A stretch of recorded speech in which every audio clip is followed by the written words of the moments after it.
Gentlemen, welcome to the Veterans in Politics candidate interviews for 2024 right now. All of our panelists will introduce themselves and say which organizations they're with. But let me first thank our sponsors, the Foreign Exchange, Stephanie Phillips, U.S. Senate candidate. Number 3 is Carl Carterata.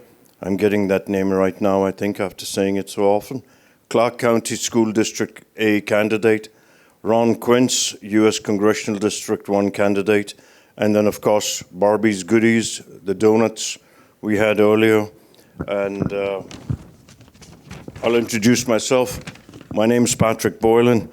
I'm an elected member of the Nevada System of Higher Education.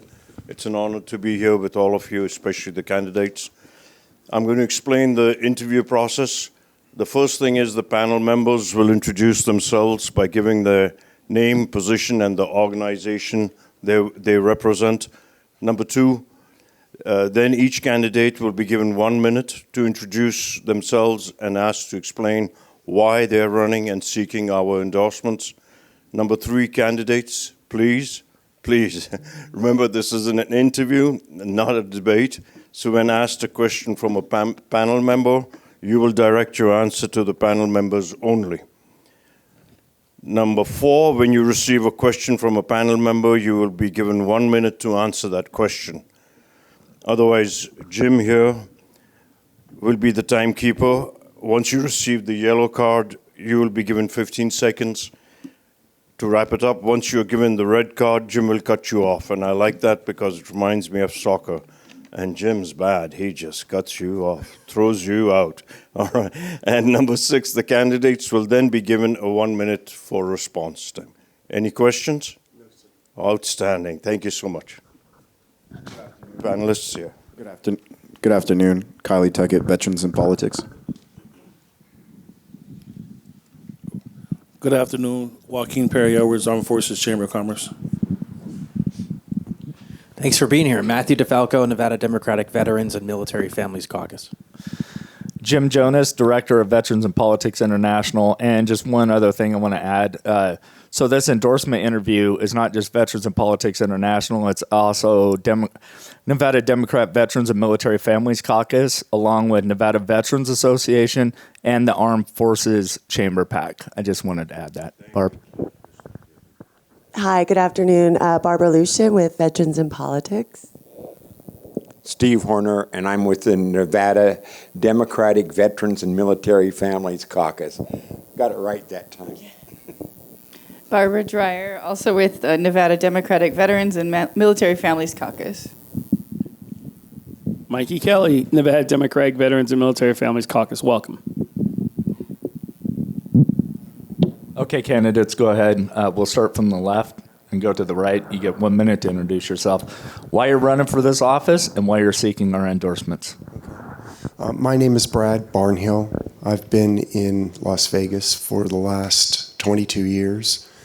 I've run for office before.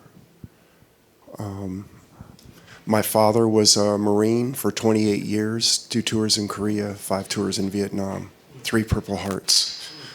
So that's instilled in me a respect for veterans and respect for his belt.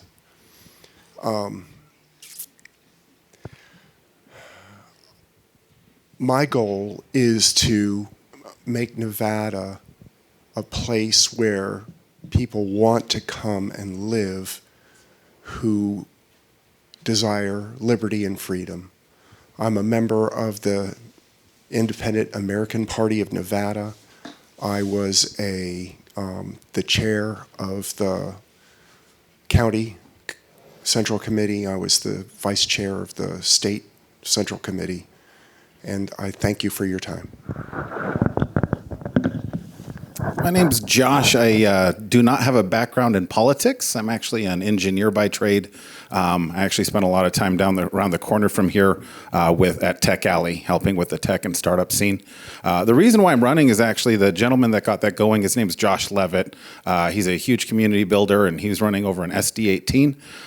And, you know, I, like a lot of Americans, see there's some challenges our government's facing, and it's easy to sit at home on Facebook or whatever on the couch and scream at the TV and say there's things that need to be changed, but it's quite another thing to say, well, let's see who's running. And I was looking for a candidate that I could support. Now, to Brad's credit, he didn't declare at the time I had looked, but I hadn't seen anybody that I would have supported. So I said, I'll throw my hat in the ring. So I'm running because, I'm the descendant of two. So on my grandfather's side, on my dad's side, my grandfather served as a cook in the Navy in World War II. Very mindful at times where I'm feeling a little low. Not everybody made it back, and I'm appreciative of the sacrifices that are made, so I want to help.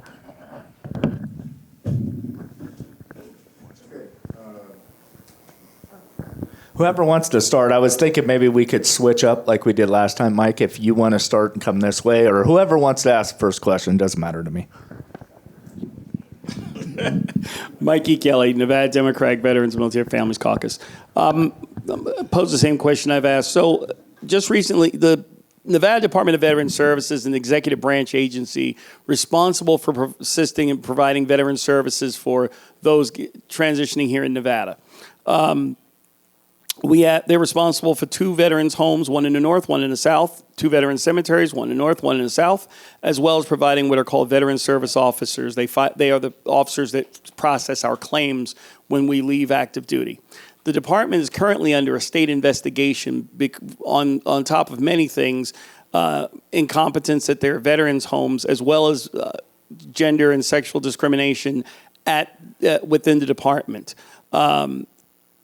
And other mistakes along the way.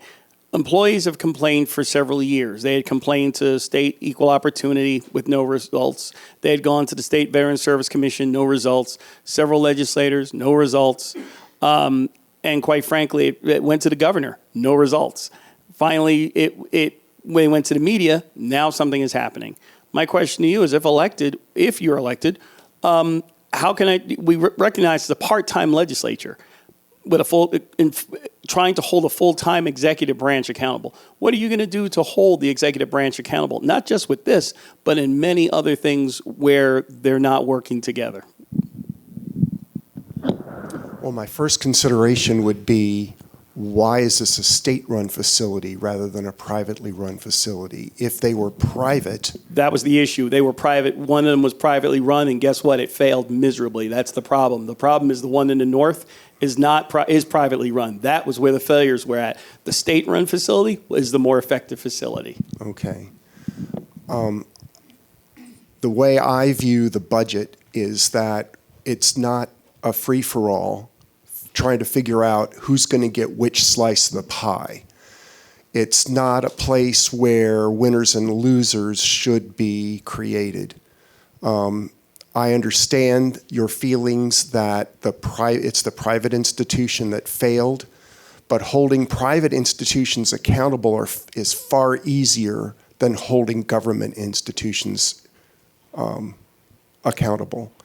And the reason for that is, while the Nevada Equal Opportunity Commission didn't step in when they should have, that's where the failing is. The failing is in the government agency rather than in the facility itself.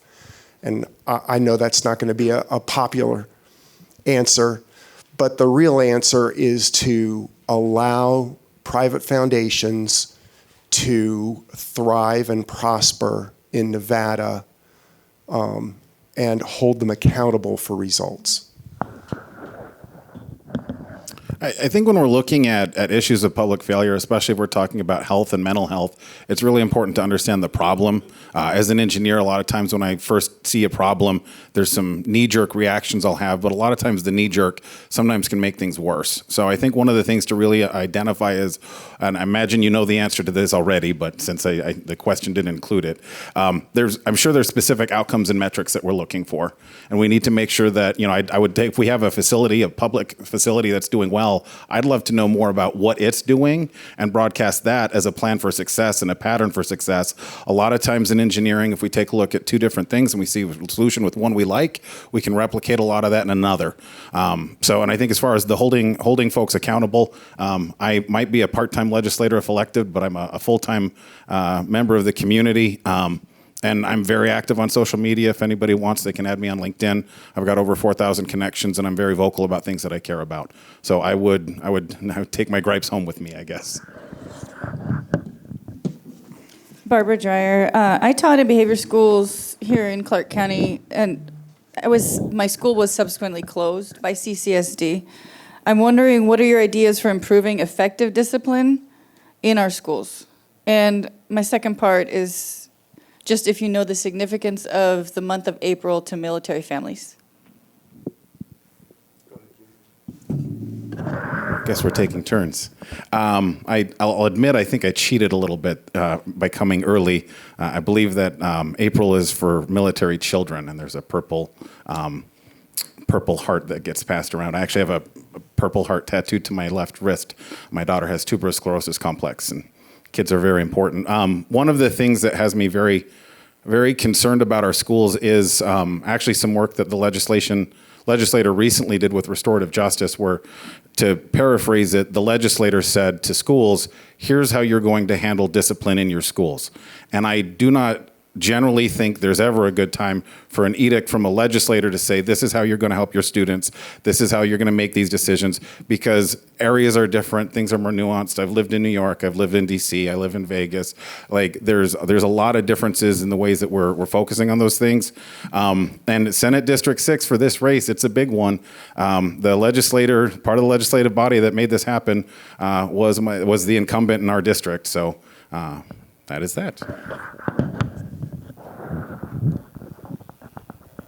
Growing up, my wife worked in special education, so I know a lot about the problems that face teachers.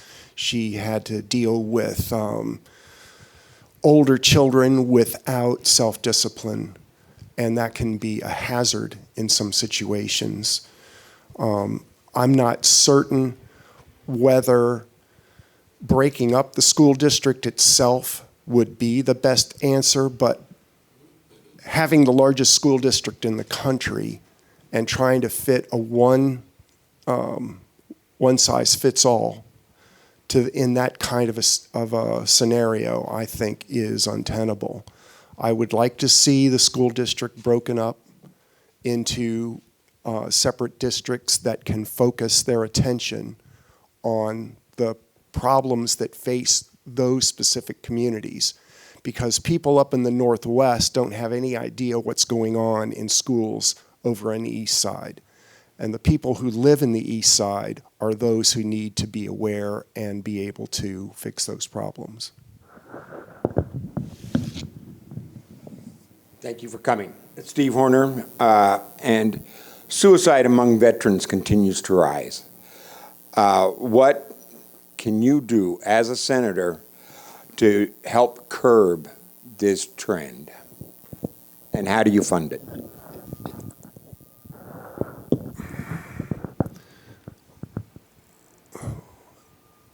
Because my father was a veteran for 28 years and spent 5 tours in Vietnam, coming home from Korea is one thing. Coming home from Vietnam is quite a different thing. You know, and I'm in high school when my father's being called a baby killer. And I know it was difficult on him. And these types of issues are more about why the community doesn't accept the veteran returning home and creating mental health issues for those veterans. And I would like to, I don't know what programs the state could fund and make available and where that funding would come from, but those are questions that need to be answered. And I would be more than willing to take a close look at that. So I think mental health is really important for a lot of reasons. My grandfather that came back from World War II, as with many of the vets that came back from World War II, it was a struggle for the family as well to help work through those processes, and I saw that a lot through my dad's eyes. I think we do have intergenerational issues with this, and I'm thrilled to share with you right now, actually as of this morning, I have a mental health tool available at my campaign site. for free. We're eating the API fees on it. I'm happy to help. It does an assessment. It's called a buddy check and action plan. And what it does is it will literally listen. It'll ask some questions, ask about 30 targeted questions to really understand sort of where the person's at, how they're feeling. And at the end, it generates a report which includes 5 to 10 things that they can do on a daily or weekly basis to help connect with their community and bond. Also, I had a Navy vet who was struggling an awful lot with suicidal feelings. She came to live with me for about 2 years. My uncle, I hate to say it, but he took his own life. The fact of the matter is, I think if we look around our communities, there's a lot of folks struggling, and frankly, if we reached out a hand a little more and we're a little nicer, I think we'd see a lot of improvement there. But that's what I'm doing right now. Hi, good afternoon. Barbara with Veterans in Politics. This is for both of you. The education system is, everybody's worried about the safety in the schools. What is your plan to help with the safety and to maybe get a collaborative connection with all the officers and the police department to help make the schools a little safer? Sorry, go ahead. You know, I think part of the concern a lot of parents are having is they don't want their children to feel like they're going to prison. The way that these schools are designed, the way you've got law enforcement everywhere, no one wants their kids feeling this constant threat of all of these various things. I think a part of what we're seeing is there's a lot of pressure at homes. A lot of kids are bringing the problems they're having at their homes to school with them. And I think that the more we can really support positive family relationships and feelings of community, the more we're going to be able to have students that feel safe. I think, I don't know, mentioned Jonathan Lewis Jr. He was sadly beaten to death. Parents sent him off to school, and we have public policies right now that encourage and allow, or at least allow for, a lot of violence. And I think that more than necessarily making bridges with law enforcement, not that that isn't important, but we really need to understand the social fabric of these schools and help students be better support for each other and give better resources for students that do want to be a productive member of the school. Because that's the only time you're going to have a learning environment where students can really learn and progress. I'm currently a litigation paralegal at a criminal firm, and I have a young man who was, I believe, bullied by the teaching staff until he acted out in a manner that caused him to be arrested and expelled. And there are currently a half a dozen different state mandated processes for dealing with suspension, expulsion, arrest, and managing the post-action discipline of children. And I'm currently in the process of acquiring those documents from the Clark County School District trustees, from the school itself, from the Clark County School District Police. I'm going to be, and there are actually 5 different statutorily mandated processes that require due process for not only the child but the parents in such situations. And I see the waving, but I'm going to have a chance firsthand to see how effective those policies have been. All right, thank you. Jim Jonas, Director of Veterans in Politics International. So this question is for both candidates. In your state Senate district that you both are running for, you have approximately over 5,000 vets that are living below the poverty line. What is your plan to address this issue? We'll start with you, Brad, and then go to Joshua. Thanks. Well, this has been in the news recently. President Biden came to town and said, oh, we're going to create housing. And I'm going to, okay, where are you going to put it? Because currently 83% of Nevada's land area is not even owned by Nevada. It's owned by the federal government. Nebraska and Nevada were admitted to the Union in the same year. And even though both of them were subject to the same Homestead Acts, we didn't have a lot of immigration to Nevada to take advantage of that. The homestead laws were changed in 1976 in favor of allowing BLM to manage the land, but there are situations where the local communities can actually wrestle control of those lands from BLM and allow them to be settled.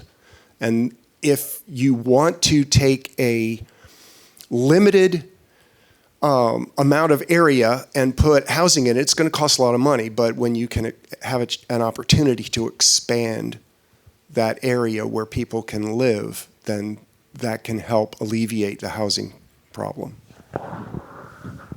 I think in 2019, I spent a lot of time looking at the homeless problem in LA.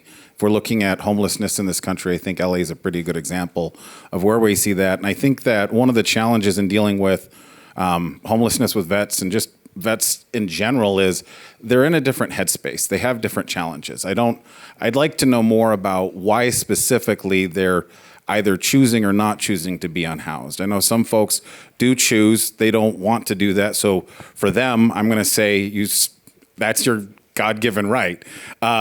But for those that don't want that, if they want something else, I think we really need to be investigative. I'm a computer engineer. I do a lot of software development. One of the easiest things to do, I think that would help give a lot of visibility on this, and as a part-time legislator, certainly help from community would help, is do an outreach, do an assessment. It costs us nothing per entry to log this.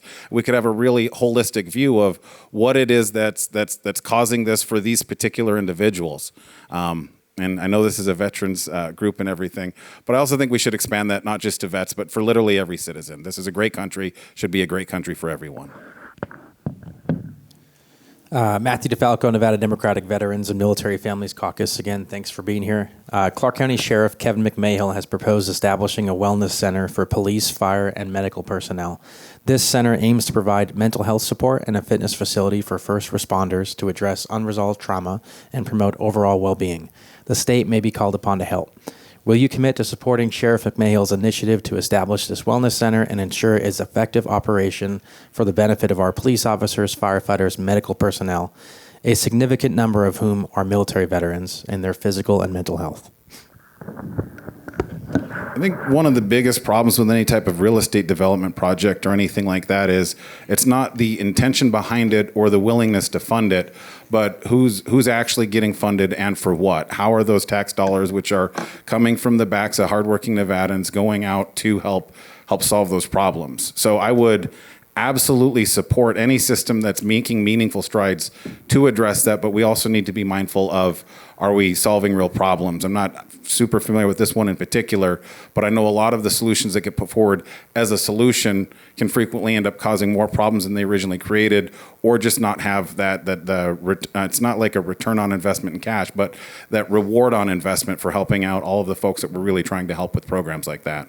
So I obviously believe we need to address mental health. I'd like to hear more about why that facility in particular is the method to go about it, and see more about what we would be doing for the public at large, because the first responders are also responding to folks that are having struggles, so we could help them manage their stress and trauma by maybe preventing it from having to happen in the first place. Thank you for that question. Again, I have to reiterate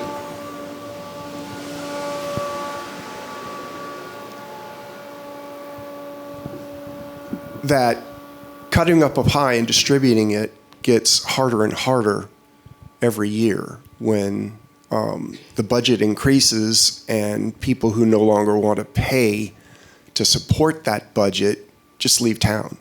I mean, that's happening in California. We got a lot of California refugees here. I've met a lot of them.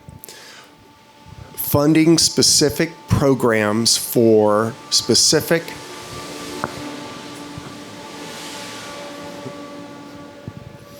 groups of people may sound meritorious. And I have a lot of sympathy for and empathy for first responders. They deal with the worst of everything. Yes, they need help. Yes, they need to be made whole. And being public employees, perhaps they're entitled to services such as this. I would personally like to transition that kind of work to private funding, so that rather than have everyone take a piece of pie out of their pockets and just hand it over, the people who find value in this should be funding it. And that's the way I would look at it.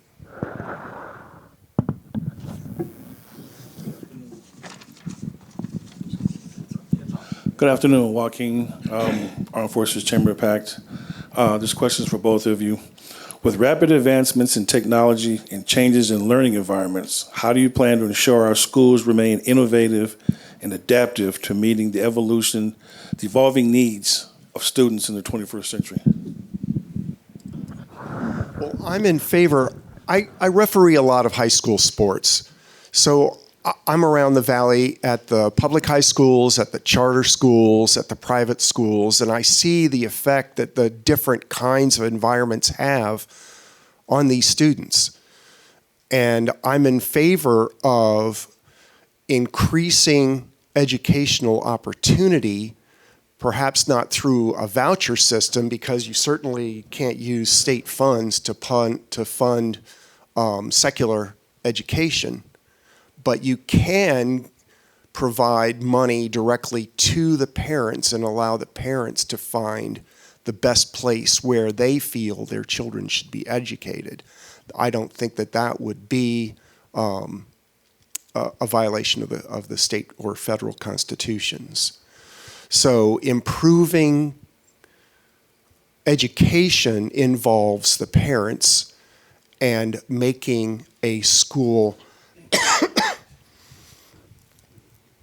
more efficient and allowing the school to experiment to become a better institution would allow parents to find those better institutions for their children. Really appreciate that you, I really appreciate you started the question by pointing out to advancements in technology. A lot of folks don't know it, but we actually have a really cool tech company here in Las Vegas called Groccoli, and what they do is it's AI-powered math tutoring.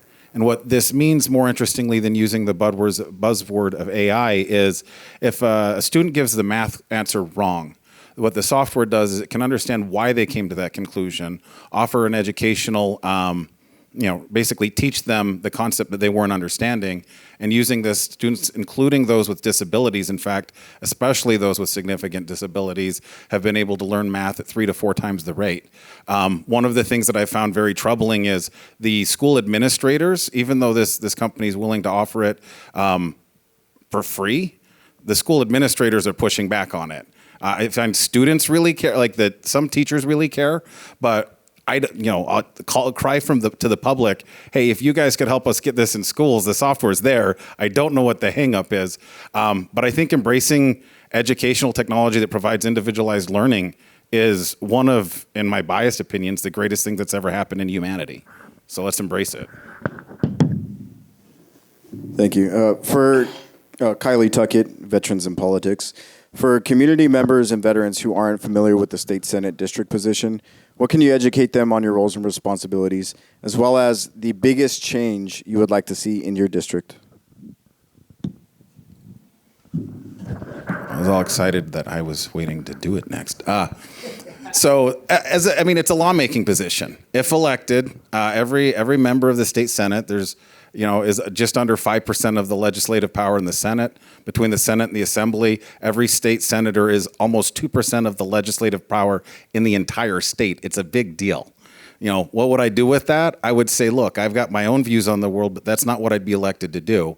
My view, the folks in Senate District 6, I'd be representing their interests and, generally speaking, the greater interests of those in Nevada. I don't think the folks in Senate District 6, for example, have interests that much different than Senate District 18, especially when we're talking about, or any other district, especially when we're looking at funding. As far as the biggest things, I think number one, and this isn't necessarily even the most pressing, but it's the easiest thing to do, is we've seen with restorative justice laws that we've wanted to soften punishment to help prevent the school to prison pipeline. Unfortunately, that's been a massive backfire. As an engineer, if I do something that doesn't work, we've got to undo it. I'd love to see that the restorative justice laws repealed. The biggest challenge that I see for the Nevada legislature in the coming term is twofold. First, privacy. I'd like to see the state enact laws that keep private organizations from collecting information about people and handing it over to law enforcement without a warrant. If you want to find out something about somebody, please go talk to a judge and get a warrant. There's so much information out there that is being collected privately, and they're just handing it over, and that needs to end. The other issue that I see that's of paramount importance in Nevada is the illegal immigrant invasion. I understand that there is a big difference between legal immigration, where you come in through a port of entry and you are admitted for lawful residency, and bum rushing a border and coming in. The current administration has been flying people in. We just learned 30,000 people a month. Where are they going? How many of them are in Nevada? That's a question I would like answered. And I would like to know who these people are and where they come from. And that's something I believe the Nevada legislature can address. Are we done? Yeah, all the panelists are done? All right. Thank you so much for your time. You'll be given 1 minute now to sell yourself, do some advertising. Tell us your website. I mean, spell it out. Usually that helps. But let me first thank our sponsors again. The number one, the Foreign Exchange, where we are right now. Stephanie Phillips, U.S. Senate candidate. Carl Catarata, Clark County School Trustee District A. Ron Quince, U.S. Congressional District 1. And then, of course, Barbie's Goodies, donuts. They were great, so try them sometime. And now you'll get 1 minute each. Sell yourselves, and I'll thank you again from all of us. Well, I don't know how to sell myself. I graduated from the University of Virginia in 1981 with a Bachelor of Science in Computer Science. It was the very first degree of that kind ever handed out in the state. I spent the next 35 years becoming a dinosaur because I can't even read the languages that they're using today. So I transitioned. I started working for LexisNexis, and I transitioned into the law. And I have been working, fighting my own legal battles for the last 30 years, and then working with attorneys to fight legal battles to people to help restore them. Like the young man I was talking about earlier, the condition that he's in now is not ideal for anyone. And he's facing felony charges for what he did when I believe that he was bullied into it. So going forward, the legislature has a very limited role to play in Nevada because it's only 120 days, but it's an important role, and I think there are issues that should be addressed, and I spoke of those earlier. Website? It's still in work. It's Elect Barnhill, and I don't know where it's going to end up. Right now, I'm modeling it on Infinity Free. So I don't even know what the suffix is. Thank you. Yes, sir. All right. Well, my website is Stacy, STACY, FOR Senate.com. Like I mentioned earlier, if you're having any type of mental health issue, veteran or not, this isn't a replacement for a therapist, but if you want to talk to AI about what you got going on, not feel judged, get encouraged, get some action steps, please, by all means, take that up. Also, feel free to add me on LinkedIn. I'm a very active member of the business community. I like solving large, complicated problems. A lot of what I do on a day-to-day basis is using software to solve problems for small and mid-sized businesses in Las Vegas. I think that the legislator has an awful lot of tools that they can use for that. And if you're, I'm on the Republican ticket. If you vote for the person, not the candidate, I think I'm a good one to look at because you're not going to see necessarily a lot of the same stuff you might be seeing there. But really, the goal is to pass laws and policy that works for everybody in Nevada and helps Nevada move forward in a very positive way. We've got more freedom in this country than just about anywhere else imaginable. My grandfathers have been willing to fight for it. I'm willing to fight for it. And I'd love to represent folks in Nevada at the legislative session. Thank you so much. After this, if you can grab your name tags, we'll head outside there and take a photograph with everybody. All right? Anything else, Jim? No. Oh, that's good. Thank you. Thank you.